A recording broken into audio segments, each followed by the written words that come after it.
What's good, YouTube? It's your boy, Blue Blood Sports TV, back at y'all with another one. So, undefeated two-division world champion, reigning middleweight world champion, WBC world champion, superstar boxer, Jermall Charlo, just defeated Sergey Derevyanchenko 2 weekends ago on his first headline pay-per-view card, in which it's being reported that it definitely was a successful event. With that said, his feud with Brooklyn native, two-time middleweight world champion, now turned super middleweight, Daniel the Miracle Man Jacobs, has called him out once again. Now we know Danny Jacobs and Jermall Charlo, they went back and forth at the Barclays Center. They came face to face, and it started a feud, right? And with that said, they both went their separate ways and continued on their journey. And this fight was talked about. It was highly talked about. With that said, Danny Jacobs went on and he lost to four-division world champion Mexican superstar boxer Saul Canelo Alvarez. And Canelo Alvarez then avoided Jermall Charlo, asking to be franchised, so he didn't have to honor his mandatory challenger in Jermall Charlo, in which Jermall Charlo was then awarded by the WBC the title, and he defended against Brandon Adams. With that said, Danny Jacobs says that after his highly anticipated, if you want to call it a feud showdown with Gabe Rosado, that's scheduled to take place November 27th. He says after that, he says he wants to just get acclimated to 168 pounds. He'll feel more comfortable at 168 pounds.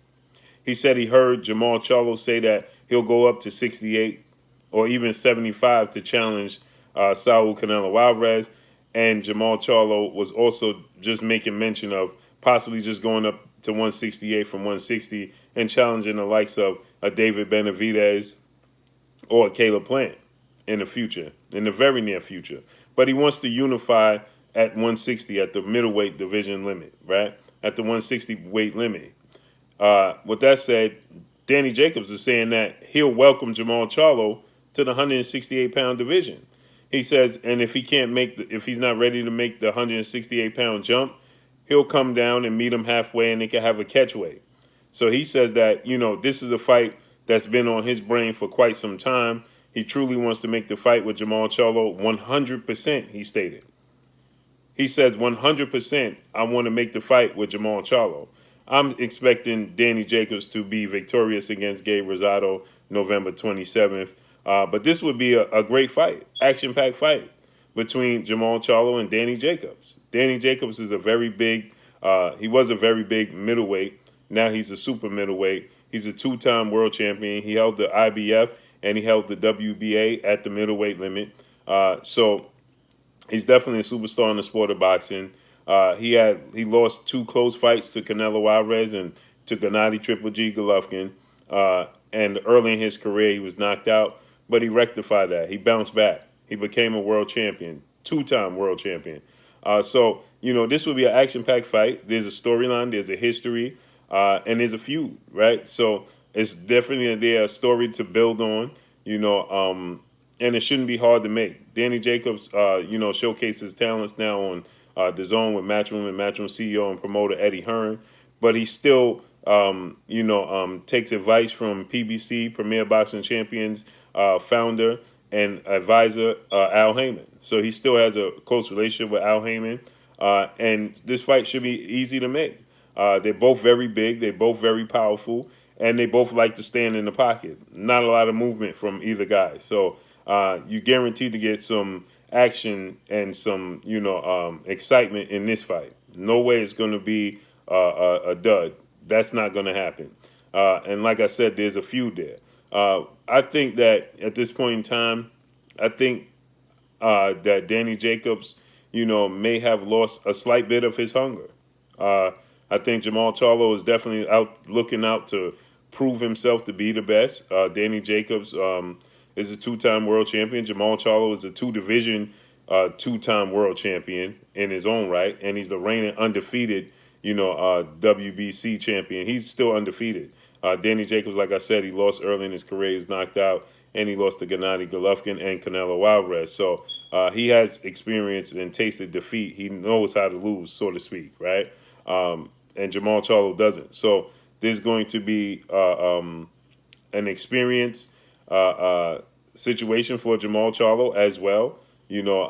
For Danny Jacobs, he's been in these types of moments. He's been in the big fights. He fought Canelo. He fought Gennady Golovkin. He's fought Sergey Derevyanchenko. He's actually the first guy to give Sergey Derevyanchenko his first loss, right? They were stablemates. They trained under the same trainer in, Andre Rozier, legendary trainer Andre Rozier. So they knew each other very, very well. Like I said, they came through the same stable. And he gave Sergey Derevyanchenko his first loss. And he dropped Sergey Derevyanchenko, where Jermall Charlo didn't drop him, but he dominated him, right? So with that said, it would definitely be a lot of action. It would be, I'm sure it'd be some knockdowns in this fight. There's going to be some big punches landed, and neither guy is short on words, so it's definitely going to be promoted well. And it would be a huge, huge fight, in my opinion. I think it would be a great fight for Jermall Charlo if he's going up to 160. That's a great welcoming fight for him to get acclimated to 168 pounds. He's a very big guy. He's 6 feet tall. Danny Jacobs is 6 feet tall, slightly over 6 feet. They're both very big guys, very big punchers. And like I said, they don't use a lot of movement. So it's going to be a lot of infighting, a lot of in the pocket, a lot of close proximity, type of fight, right? And with that said, I believe somebody's getting knocked out. And I would have to favor Jermall Charlo at this point in time. I thought when they first was talking about it, may have been a 50-50 fight. I think that Jermall Charlo is more active. He's, the younger guy. And I think that he's just more hungry. So I would have to favor Jermall Charlo. That's hard for me to say coming from a guy born and raised in New York, and Danny Jacobs is born and raised in New York. I just think that Danny Jacobs may be on the opposite side of his career, on the back end of his career, and Jermall Charlo's coming up in his career. So I think at this point in time, I would have to favor Jermall Charlo in this fight.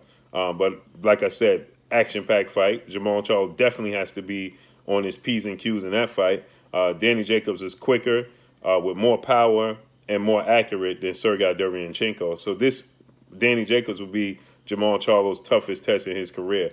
He's a level above Sergey Derevyanchenko. Obviously, he beat Sergey Derevyanchenko. So he's a level above Sergey Derevyanchenko. So this would be a huge fight for Jermall Charlo. But like I said, I don't know if Jermall Charlo is ready to move up to 168 pounds. He still has unfinished business at 160. He still has the Demetrius Andre fight possibility. He still has, the Chris Eubanks fight. He still has, Gennady Golovkin possibility. So there's still fights at 160 and unification bouts for Jermall Charlo before going up to 68. But like Danny Jacobs said, he's willing to do a catch weight. So if they do a catch weight of 164, right? That's not too far above the 160 limit, still allowing him to make the 160 limit for other big fights. And that's only 4 pounds south for Danny Jacobs extra that he will have to get down to. And I still believe he just had one fight at 68 against Julio Cesar Chavez Jr. That was his only fight. So I'm sure he still can make at least 164 at this point in time. So do it at a catch weight. Why not? It would have to be in 2021. Obviously, Danny Jacobs is fighting November 27th against Gabe Rosado in a grudge match, right? He's definitely not going to be available in December.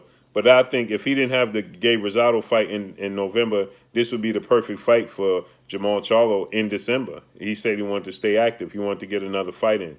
But like I said, this is a huge fight.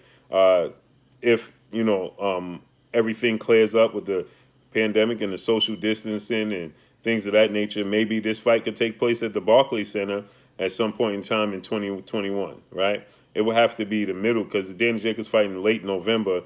He's not going to be ready until at least February, March, right? So, let's see. By that time, Gennady Golovkin could present himself because he, too, is fighting November 21st. So, Saul Canelo Alvarez doesn't seem to have any interest in a trilogy match with Gennady Golovkin. So what direction do Gennady Golovkin go after facing his mandatory November 21st?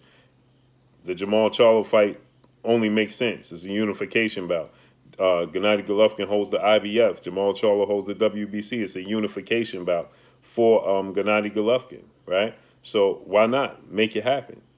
So I think that the Danny Jacobs fight will be put on hold at that point in time if Gennady Golovkin fight presents itself for Jermall Charlo. That just only makes all the sense in the world to go the route of Gennady Golovkin, and maybe a Demetrius Andrade fight. That's another huge fight, right? Demetrius Andrade is undefeated, 2-division world champion, and holds the WBO title. So it's another unification bout for, Jermall Charlo. But this is a grudge match in itself between him and Danny Jacobs. So it'll be an action-packed fight. Both guys could sell a fight. And if you have fans in the arena in 2021, you could have at the Barclays Center. That would be an awesome fight, action-packed fight. So, drop a comment in the comment section. Danny Jacobs said he wants this fight immediately after Gabe Rosado. Drop a comment in the comment section. Let me know what y'all think. Y'all already know what it is. It's your boy Blue, Blue Blood Sports TV. Hate, like, comment, and subscribe. If you haven't subscribed, hit the subscribe button, hit the like button, hit the bell icon to get all the new notifications. Follow me on Instagram at Blue Blood Sports TV. All one word. Y'all already know what it is. Shout out to the entire LDBC. Shout out to New Media. Shout out to Black Media Raw. Make sure you like your shitty videos. That's all I got for y'all. Peace.